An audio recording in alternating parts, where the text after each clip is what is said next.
If you need to hire, you need Indeed. Indeed is your matching and hiring platform with over 350 million global monthly visitors according to Indeed data and a matching engine that helps you find quality candidates fast. And Indeed doesn't just help you hire faster. 93% of employers agree Indeed delivers the highest quality matches compared to other job sites, according to a recent Indeed survey. With Indeed, everything hiring is all in one place, and it makes it so easy. Leveraging over 140 million qualifications and preferences each day, Indeed's matching engine is constantly learning from your preferences. The more you use Indeed, the better it gets. Join the more than 3.5 million businesses worldwide that use Indeed to hire great talent fast. And listeners of this show will get a $75 sponsored job credit to get your jobs more visibility at Indeed.com/podcast. Just go to Indeed.com/podcast right now and support our show by saying you heard about Indeed on this podcast. Terms and conditions apply. Indeed.com/podcast. Need to hire? You need Indeed.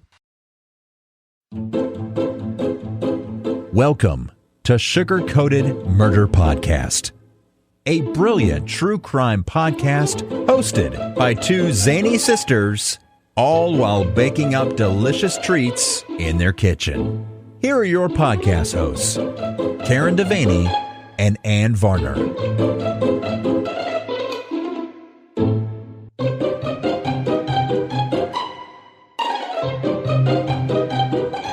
Okay, y'all, here we are. We're in downtown Charleston. We are, and it's nighttime, and it's spooky. And we're ghost hunting. And we're ghost hunting with the most fabulous storyteller that we know, our friend Andrea. Andrea, welcome. Thank you. No pressure there. Just a little bit of pressure. So step it up. Yep. So we're outside, so we could hear dogs barking, we could hear people talking, we could hear cars going by or honking, and we might even hear some church bells. And you might even hear like disembodied voices. Oh, that I wouldn't mind. We're gonna try not to scream as much as we normally do. I know. Yes, you're right. We'll behave for Andrea. And I did tell my son, because he's been pressuring me to exercise this week, and I said, well, if Andrea scares me a lot, there could be running involved. When you said exercise, I was thinking exorcise. Exorcise a demon. Yeah. So I thought that was what he was trying to get you to do. We've got more of a chance of me exorcising than exercising at this point. I think that's what he was trying to get you to do. He misspelled it. Yes. I love it. I believe you. Yes. So there could be running involved. Yeah. Mm-hmm. Hopefully not. What are you going to talk to us about? Yeah. I'm so going to talk excited. to you about three of my favorite ghost stories. Yay. I am down for it. I just want to note that we are in the darkest corner of Washington Square Park. But downtown. it's so cool because we're under all the oaks. We're under the oaks. The atmosphere is amazing, but I keep feeling like something's at my back and I want to turn around. So you guys are looking at me. Tell me if anybody shows up behind my back. We will. There's also sometimes cats that come out in this park. Oh, dear. So if you see something moving or glowing eyes, let's just pretend that they're the street cats. Okay. We'll do it unless it's unless they are at your height. Right. Yes, and then I'm we will going all to have a real issue with it. exorcising the cats. They were exercising, running down the street. Yes, absolutely. Except I don't know how to get back to where we came from, so I'm just going to be running through the streets. Yes. So the first story I'm going to start with is The Dead Bride. Because who doesn't love a dead bride? I mean that's horrible to say. I know. I was about to say that's so exciting, but I mean, that's not nice to say, horrible. but I'm excited about the story. It is a good story. So we're going to go all the way back to 1803. This is a ghost that shows up in St. Michael's Church, which is on the corner of Meeting and Broad Street. And she shows up as a bride in the church. In her wedding dress. Yes, she shows up like she's walking down the aisle. There literally have been people who will open the church doors, and because the church is open for tours or for the public to come in and just see the historic architecture and the stained glass windows and all that good stuff, and people will open the doors and they'll see a young bride standing there, and they'll think, oh my goodness, I'm interrupting something. I'm interrupting a photo shoot or a rehearsal, and they'll leave. But there's in fact no wedding or rehearsal or photo shoot. I want her to come out and talk to us. No. She doesn't leave the church, and here is what I think is the most fascinating part of the story. So let me tell you about her. Okay.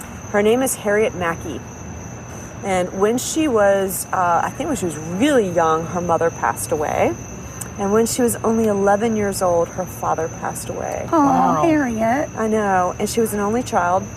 She was very, very intelligent. Her father made sure she was educated, which was unusual for children of the day, for young women of the day. But he wanted to make sure she was educated. They were extremely wealthy. Nice. So her father passes away, and what does the family do? They don't really think about the inheritance because they assume that all of his money is going to go to the next of kin, who's a male. Oh. I mean, no one in their right mind is going to leave an 11-year-old girl the entire land and the fortune and everything, because how is an 11-year-old supposed to take care of all that? Right. So the next of kin were actually 2 male cousins, and they were businessmen. They were like, okay, we're ready to step in. The day comes, the will is open, it is read. Harriet's dad left every last penny to Harriet. Good for him. Nice. Whoop, Yes. Way to go, Harriet's dad. Shocking. I'm going to say his name was Harry. Mr. Mackey. Mr. Mackey. Mackey. Call him Mr. Mackey. There were 2 caveats. Harriet could not come into her fortune until she reached the age of 22, or she got married, whichever one came first. Oh, so she could be married at 13. I'd have been like, I'm ready. Tomorrow. Yeah, but then you might get the wrong suitor. Oh, That's true. And As it turns out, Harriet was very well taken care of with her guardians and with everybody. She grows up. She's still getting educated. She falls in love. And by all accounts, this was a true love story. And in fact, the man she fell in love with had more money than she was set to come into. so he wasn't after her for her money? No, ma'am. Okay. He was after her because he loved her. I mean, they really fell in love. Well and they were done, a great Harriet. match. Wow. Good. Yep, great match. There's going to be a big wedding at St. Michael's. A big society wedding. Yeah. A couple of days before the wedding, 17-year-old Harriet drops dead. Nuh-uh. She does, in her house. She had been drinking tea, and clearly the tea was poisoned. Oh, So there's a big investigation. Oh, those 2 cousins. And it's not... No, I'm jumping to conclusions. You are jumping to conclusions, but maybe not. Oh. But there's a big investigation. Sure. Everyone right away knows, like, her tea was poisoned. This is ridiculous. This is a very healthy young girl. Right. And in fact, her tea was poisoned. It is so cliched. Oh, her wow. fiance is furious, and he vows to get to the bottom of it and not stop until he does. Right. Wow. So, of course, the police do an investigation. They find the poisoned tea, but they can't exactly find the link of who poisoned the tea, who exactly killed Harriet. No one's talking. They actually take the case to trial. They get an indictment against the 2 cousins. Oh, wow. They're the only ones who would have had a motive. Because if Harriet's dead, then the next of kin and all the fortune, the next of kin is the cousins, Right. all the fortune goes to the cousins. Right. No one else has a motive. So they bring a trial against the 2 cousins. They actually have the trial right over here in the courthouse across the street from St. Michael's. Wow, that we're looking at right now. Exactly. And what does the jury do? They find the 2 cousins not guilty. Yeah. There's Because just not enough evidence. There's no evidence. There's only circumstantial evidence. There's so only a mad. motive. Yeah. There is no evidence. Wow. Well, Harriet's fiance is absolutely furious, and he again vows, I will chase you to the... Oh, wow. That's some of the modernness of Charleston. That's Harriet's, fiance still Yes. chasing down these That's right. exactly. The thugs. He said, I will chase these people down to the ends of time to get justice for my fiance. So we don't know, actually, I don't think Harriet's fiance never got remarried. He does live a full life. Bless He his ends up heart. passing away. But the day that Harriet was buried, and here's the interesting thing, back then, young women, if they passed before their wedding or shortly thereafter, they were actually buried in their wedding gowns. That makes right. sense. And a portrait was made. That's so creepy. It's so weird. The dead portrait. There is a portrait, y'all. You can Google it. You can look it up. You can find it. 1803, Harriet Mackey, dead bride. That is the name of the portrait. No way. Yes, and it is in the Yale University collection. Are you really? Yes, and they're miniature portraits. They're almost like it would be like a little cameo around your neck. Oh my. Yeah, so when you look at that portrait, you can see this is not your ordinary 17-year-old girl. Right. She is not some bubblehead or a ravishing beauty. She looks very solemn, very serious. You can tell there's a lot of intelligence and depth and weight in her. Wow. It's a beautiful portrait. We're gonna have to get that portrait. Yeah. Actually, I think the portrait is owned by the Gibbs Museum here, which is right down the street, but it was on loan to the Yale University. I think that's where it is now. But on the day of Harriet's funeral was the first day she appeared in St. Michael's because she showed up for her wedding. She was supposed to be getting married, not buried. Right. Oh.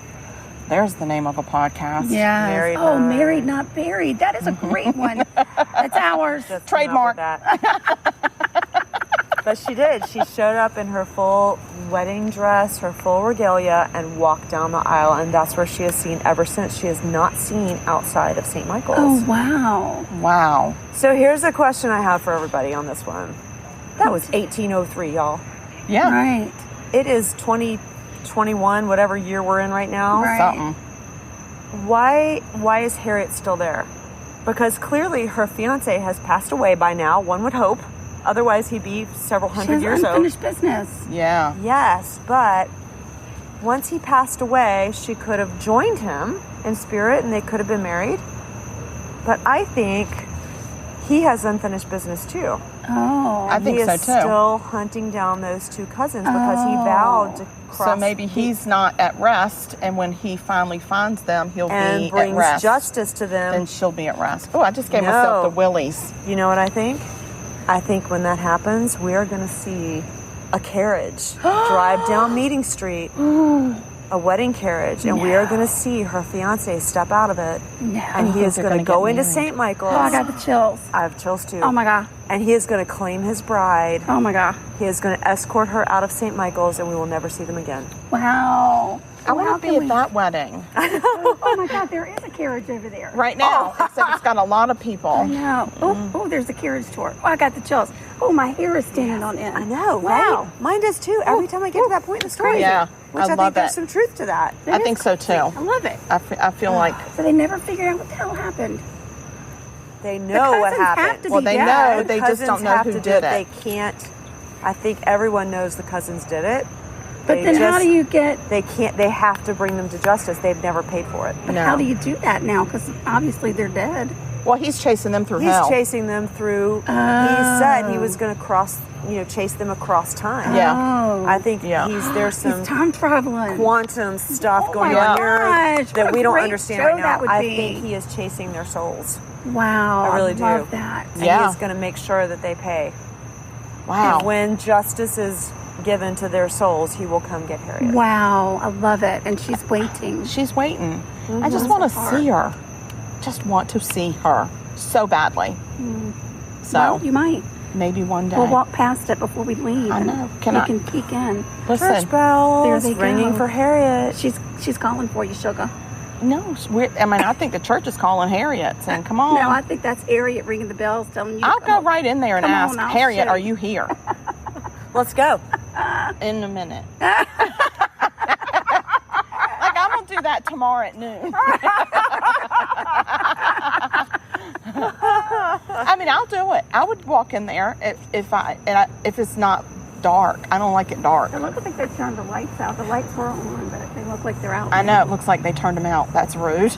That's very rude. Harriet said, "Click, come get me, Exactly. bitches." Oh my God. Oh, that's a wonderful story, though. There's roaming. Oh, over. I think our next ghost is calling us. I think so too. To the church next location. church. Yay, what is Yes. Okay, let's. We're going to go to the next church. Yeah, we're gonna pause. All right, tell us where we are. We are on Church Street in front of Dock Street Theater, which used to be called the Planters Hotel. Okay. And hotel is a bit of a euphemism. I mean, people did, in fact, stay there overnight. But on the bottom floor, which is now the lobby of the Dock Street, The bottom floor was like a really super high class bar, basically. okay. Like a lounge, a lobby, but that's where all of the highfalutin businessmen would come after work, and they would have it was a very actually shishi place. Nice. They'd I have like their sushi. cigars and drinks and converse and blah blah blah. Now most of them would actually go to church on Sunday morning with their families right across the street at St. Philip's. Okay. It's so gorgeous. It Beautiful. is gorgeous. Yeah. So the subject matter of our ghost story is Nettie Dickerson. Okay. And we're going to go back to 1838. All right. Nettie is a young woman, and I need to say young woman by our standards today. She was already 24. Oh, wow. We're an in oldie. dispensterhood back then. Oh, gosh. Yeah, she was like an She was old maid ancient. back then. But Nettie was from the rural parts of South Carolina. People claim that she was from the upstate kind of area, but Gotcha. rural, very rural. Right. She was very good looking, really pretty. She had plenty of marriage prospects. Oh. But they all entailed her staying in the country and being a country wife. Oh, no. She wasn't having that. She wasn't. She had this independent streak, and she had a wild imagination. Right. And she always loved Charleston. And she could just feel herself being pulled to Charleston. She really wanted the city life. She wanted arts and culture and everything that Charleston offered. So her local parish priest said, okay, let's get you to Charleston. Let's get you in a safe job set up, and let's get you down there. So he made a deal with the priest here at St. Philip's. St. We're at St. Philip's now. Can you tell me again around what year this was? 1838. 1838. So he, the priest here says, yes, we would love to have this young woman come work for us. And she could do a ton of stuff. She could do anything that needed to be done. She was a working class kind of girl, but very, very capable and very smart. So she could do the bookkeeping, she could organize events, she could do whatever the church needed to have done. And in return, she got room and board. Okay. In one of the, parish houses or something. Right. And she even got a small clothing allowance. You go, Nettie. Fancy Nettie. Right. I love it. So she could make herself presentable. Because I need to say, St. Philip's was a very high society church. Okay. Right. So she needed to look presentable Of to course. the families who came there. And she was well beloved. She performed so well. All of the families loved her. They actually found that her sort of country innocence was very refreshing, and they loved that she was industrious and smart. Nice. So our young Nettie, though, realizes I'm 25, and most of the men that are coming after me, she was sought after here in Charleston, are already married. Excuse me? Oh, no. And they That's were naughty. looking for her for other reasons. They were It's not treating nice. her as if she would be a mistress. Yeah, Oh, like a my. side piece. She was a side chick. That's Yeah, not Nettie ain't no side piece. No, that's not what she had in mind. But she also understood, you know what, the men who she was wanting to marry, they would never marry a working class girl. Right. They would marry in their own Into society. and at this point she's old. So Dang. she's really like side chick material at this Dang, point. Nettie. Yeah. I'm sorry. So Nettie climbs up to that very beautiful steeple that we're just now, we're looking at while we're standing right here. And from up in there, she could see all of Charleston. Oh, nice. And she had a vision. Oh, good. I like a Let's vision. hear. I love a vision. Part of the vision included her looking at the Planters Hotel. Oh. And looking at all the men who were propositioning her, who were married and coming with their families to church every Sunday. Oh, yeah. But they were coming in and out of the very glamorous Planters Hotel. And really, that's kind of the scene she was looking for. She Right. wanted to Sure. be part of the conversation, the action. And the other men that would come here would be the folks who were coming in from other places. It was a huge port here in Charleston. So Yeah. it didn't just cater to the locals. You get a lot of international businessmen. So she's thinking, maybe if I can somehow get involved with that crowd, it's going to be more open-minded. Maybe there's a prospect there for me, but maybe I'm also going to learn and have like good conversation with Sure. Yeah. it's a whole broader world out there, and that's what she was looking for when she came to Charleston. But she understands what this is going to entail. So she saves up her money, And she buys enough fabric, a bit like Scarlett O'Hara here. She saves up, gets enough fabric to make her a brilliant flaming red dress. Girl. Nice. I love red. And she makes this dress herself, and one night she flings open the doors to the Planters Hotel, and she just stands there. I'm Very Scarlet. Exactly like, here I am. Love it. Awesome. They took her in. She later became the hostess Oh, good. for the Planter Hotel. We do not have any indication that she was a mistress or a madam. Right. Okay. Don't really know. Ooh. Here she goes calling to us. Yes. She said, thanks for telling my story. Appreciate that. I love it.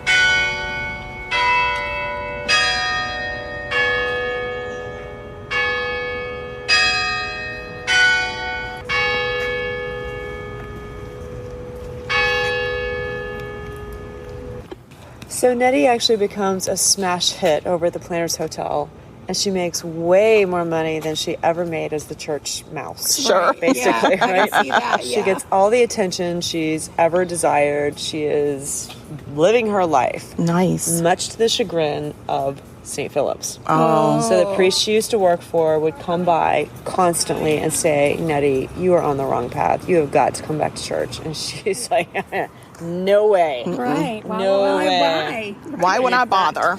She got so... she was here for years, and she would have lived actually in the hotel at some point.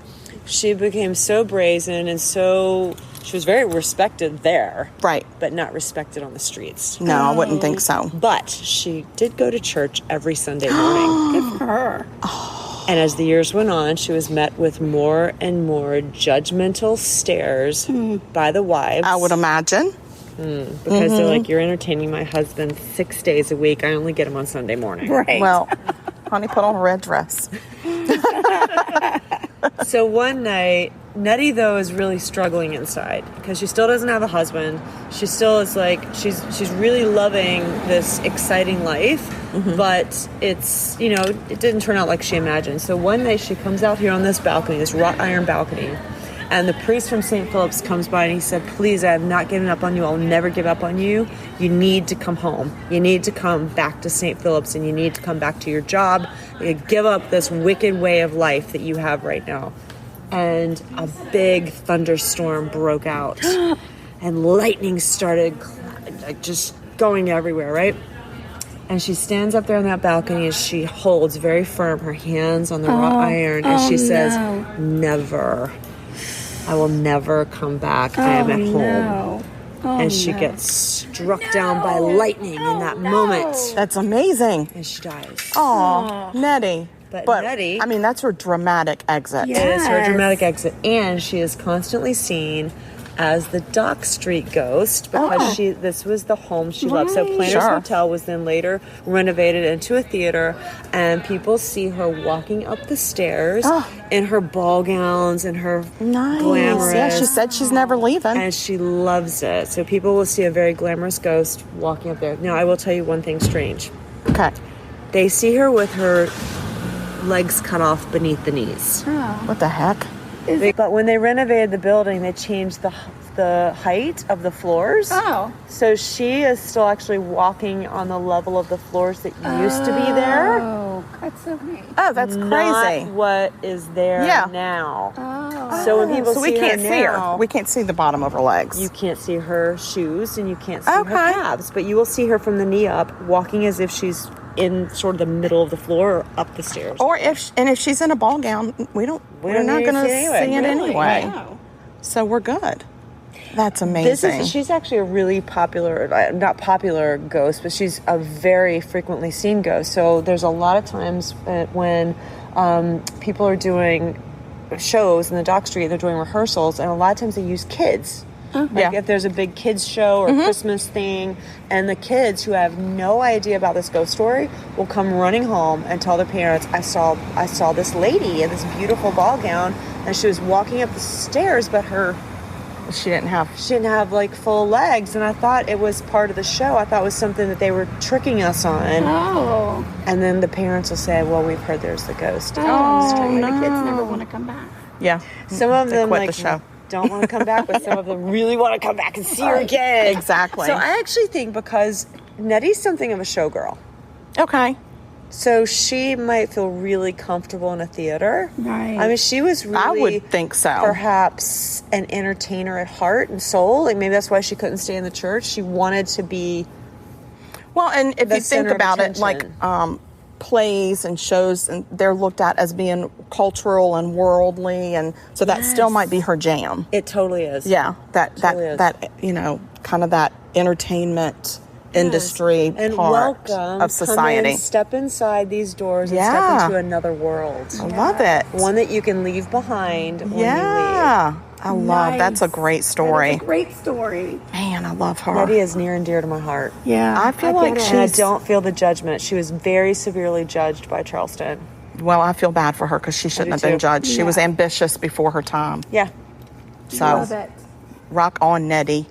Oh, there goes a little kitty cat. And there's the kitty cat. My heart's Holy racing a little. moly! I feel like that the bottom of the sidewalk just fell Oh out. my God. Again with the chills. That cat just came out of nowhere and just was like, That's Nettie. dun, dun, dun, dun, dun, dun, dun, dun. And now where's the cat? Gone.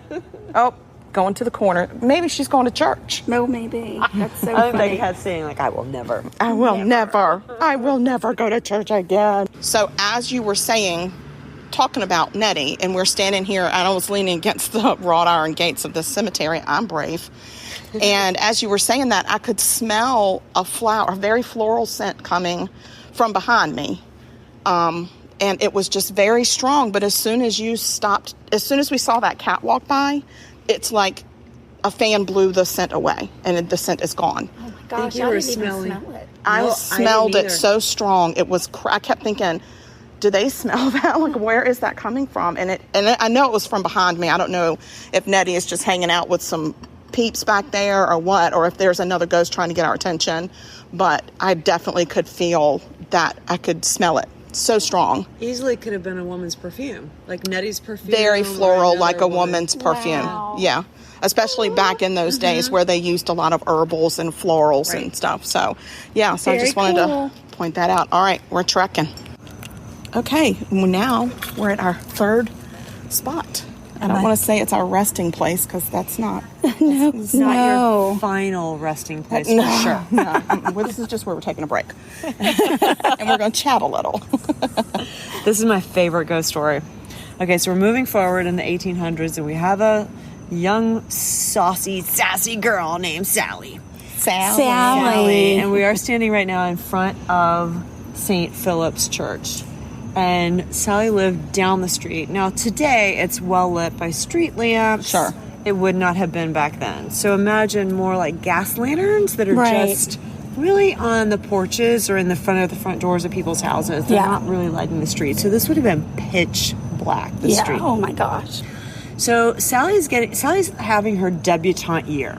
She's coming out, and that coming out process, there's lots of dinners and lots of balls, and all of their friends are also having the same thing. I mean, this sounds really hectic to me. So the story takes place in December, actually, and you guys will know that in December we constantly get fog. It's very Oh, yeah. frequent. Yep. That it's not just dark, but it's also really foggy, and it gets very dense. Yes. So Sally and her friends, the adults they've done with dinner. The adults are downstairs, and they're all, chattering. And actually, one of the guests at this dinner was a medium from New York. Oh, New Yorker. Which means he's, because he's from off, he's more legitimate. Of Yes. course. From here. Yeah, Yes. yeah. So he's holding the seance, and he's telling like all the energies he feels around, and he says down the street in the St. Philip's Cemetery there is a gray man. Oh. There is a man, and I feel that he is there guarding the grave of a very young boy, and he is guarding the entire cemetery to make sure that, first of all, the young boy never feels left abandoned or alone. And second of all, that nobody kind of comes in the graveyard with ill purposes. No one's going to... very thoughtful. Yes, no one's going to come in the graveyard in the middle of the night and try to vandalize it or noble make ghost mischief. right there. Yeah, noble ghost. ghost. Now, in fact, there is, and there is to this day, you can go back there and check this, there is the graveyard, the grave of a 10-year-old boy who passed way, way back. And in fact, it was so way back that when this little child passed away, the cemetery wasn't as populated as it is today. Today, it's like a whole bunch of graves in there. Oh, yeah. But back then, his family was one of the first to have a plot, and he really is... There are plots in the back of the cemetery, and he would have been all by himself. Aww. So it's very sad. So it makes sense that there's this gray man would be protecting the child, and also making sure no one else goes in the graveyard to make mischief. Right. So all the kids get together afterwards, and they're like, "That's a load of crock. That guy is just making stuff up. He was just, who knows." So Sally's really running her mouth. Oh, Sal. That's Sally. Yeah, Sally she's for you. sassy. She's Sally, sassy, and she's coming out. And one of her friends says, one of the guy friends says, "Sally, are you serious? You don't believe in the gray man? Like, I mean, he told you, like, that we know there's the 10-year-old boy back there. He gave you facts. You don't believe in the gray man?" So I was like, psh, whatever. Oh, Gray gosh. man, no gray man. I'm not scared of him. And Sally's talking up all of her bravado, and her best friend says, "Sally, you need to zip it." Right. They're the equivalent of that back in... Whatever that was. Right. Mid-1800s. You need to cool it, calm down. And Sally's not giving up. She's like, "I don't care about any gray man." So the male friend says, the young guy says, "All right, you don't care about a gray man? I double dog dare you." Uh-oh. I would have said double dog, but No, it would have been like, I don't know what. Double. I dareth you. I dareth- I double dareth you. I dareth double you. dareth you, and I'll bet you this hoop and stick. I dare you to go into the graveyard at night and go see if you can find the grave, the gray man. I dare you to go into the graveyard at I night. double dare you. So you got to go. Double dog dare you. Get up on these spiked things and get over. Oh, no. I'll give you a leg up. Who's going to catch her on the other side? Nope. The gray man. The gray man. Duh. So Sally takes the dare. Oh, wow. She's like, "I am not scared of the gray man. In fact, if I see the gray man, I will talk with him, and I will come back and tell you what he has to say." There you go. She is very brave. She is very brave, and she's ready to just bust out. And the guy says, "Okay, wait, hold up. How are we going to know that you're not actually just going to step outside your porch, Right. Yeah. wait a few minutes in the yard, turn around, and come back in?" And he has a walking stick. Okay. Oh. Gentlemen back then, even young little masters, carried Right, a walking stick. yeah. So Sally said, "Give me that walking stick. I'm going to take it all the way to the back of the graveyard, and I'm going to shove it in the ground next to the little boy's grave. Oh. And tomorrow morning when it's light outside, all of you scaredy cats can go in the cemetery and you can see where I've been." Oh. Yeah. And then you can give me that hoop and stick. Give me that hoop Exactly. and That's stick. right. I will have earned it. I will have earned your hoop So and stick. Sally grabs the walking stick, not the hooping stick, whatever that is. And she clacks off into the night. Her little shoes like, well, very quickly she's outside the safety of the porch light, and she's engulfed in the dense fog of a yeah. December evening. Right. So they can hear her shoes coming down Church Street, and then they don't hear anything at all. Oh, no. So, of course, they're all hoping that she just turns around and comes back pretty soon, right? 15 minutes go by. Okay, it's not really long enough for her to make it all the way back into the cemetery and back home yet. 30 minutes go by. No Sally. An hour goes by. The dinner party is breaking up. Oh, no. The parents want to say their goodbyes. They want to say goodbye to our debutante. Yeah. Where is Sally? We need to tell her goodnight. The children have to confess the dare. Oh, no. The fathers are furious. They grab every torch they can. They come out into the night because they're not worried about Sally in a cemetery. They're worried that she could have fallen and broken her neck. Right. They're worried that she could have been picked up by some scoundrel. Sure. She could have been Something kidnapped. nefarious could have been about. Horrible could have Yes. happened. So everyone grabs their torches and they come down Church Street and there's no Sally. They come into the cemetery and they flank the walls of the cemetery. There's no Sally. They get all the way to the back where the little boy's grave is. They find Sally. Oh, Sal. She's face down. Arms are outstretched. She's been clawing at the ground. Oh. Her face is contorted in a scream. Oh. Sally's dead. Sally. What the hell? What happened to her? What happened to you? Well, it's Sally. It's Sal. Sal, sugar. She's dead. I understand, sugar, but Lord have mercy. I mean, Lord, yes. Sally, she's dead. Oh, you're nefarious. Nefarious? Whatever. She's notorious. You're with your hoop and stick. Well, the hoop and stick was the problem. Ah. Sally had, in fact, made it all the way back like she promised, and she had put her walking stick into the ground next to the grave. But when she turned to flee, the walking stick apparently had grabbed the edge of her skirt. Oh my gosh. She was the gray man pinned. got her. Well, she must have. So here's the question. Did Sally scare herself to death? Or did the gray man come out of the grave, grab Sally, hold the stick down, and make sure she never left? Oh. I'm going with number 2. I'm going number 2. I'm not going number 2 right now. No. I'm going with number 2. I say number Option 2. Option 2. That's the one I believe. Because she was up to no good. She was being mischievous. She had false bravado. Yes, sure. and she was mischievous, and the gray man didn't like that. No. He didn't want any mischievous in the... Yeah, she had ill intent. She did. She was coming to prove her own ego, and it turned out to be false bravado. Yeah. Oh, and no. the gray man, he done got her with the walking stick. Is the walking stick still back there? You can go back and check. I don't I'll want... give you a leg up. No, sugar. Come on. Stop it with you and your leg up. Leg up. I give you a leg up. It's going to take more than a leg to get me up. I'm thinking you can crawl up this tree, shimmy across that branch, get up on that thing, If and I'm then not jump mistaken, down. sugar, this is a crepe myrtle. It is not likely to hold my weight. It is not a live oak. It is not a live oak. I want to know, is there really a 10-year-old boy back there? There is. Oh. Yeah, absolutely. I've checked it. There's a Wow. 10-year-old boy back there. Yeah, a 10-year-old grave. And I think, if memory serves, it's from the 1700s. Wow. That's really old. Crazy. Yeah. That's really old. Yep. Like, that's older than you, sugar. I'm sorry. I'm going to get you. I'm going to put it on pause for a second. Thanks for sharing those creepy stories, Andrea. That wraps up another episode of our OctoBoo series. Send us an email with your spooky stories to murder.sugarcoated@gmail.com. Y'all have a great week. Bye. This has been Sugar Coated Murder Podcast, a deliciously entertaining true crime podcast.